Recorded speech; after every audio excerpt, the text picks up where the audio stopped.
dañ koy tàmbaleeg FC jafe-jafe ba nga xamante ni tey Espanyol tegoon na ko ay jafe-jafe yu mit tegoon nañ ko ay jafe-jafe waaye kañ gën a teg ay jafe-jafe nekkul kenn Manchester United bu Michael Carrick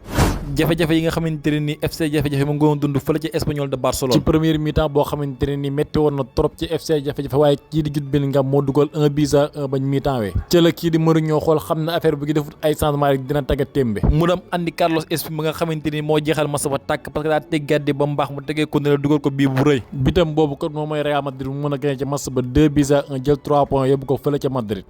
keneen ko dund ay jafe-jafe nekkul kenn ku dul Manchester United mi nga xamante ni ci ay jafe-jafe lañ ko xamee kon supporteru Man U c'est officiel football dikkatee seen naqar commencé ti parce que tey ba mu demee fële ca Hull City yaakaar da ciy génn Hull City da kaa jàpp dóor ko 2-0 yoo xamante ni Manchester United amu ca benn bii c'est officiel kon kii di Fabinho ma nekkoon fële ca Al Ittihad jóge na fa ba dem fële ca Trabzonspor fekk mbokkam mii di Mohamed Salah kon équipe bu Trabzonspor bi kaflu te foofu réew ko yaakaar day caaxaan yaa nekk ci ay caaxaan waaye moom mi équipe bu mag la bëgg a doon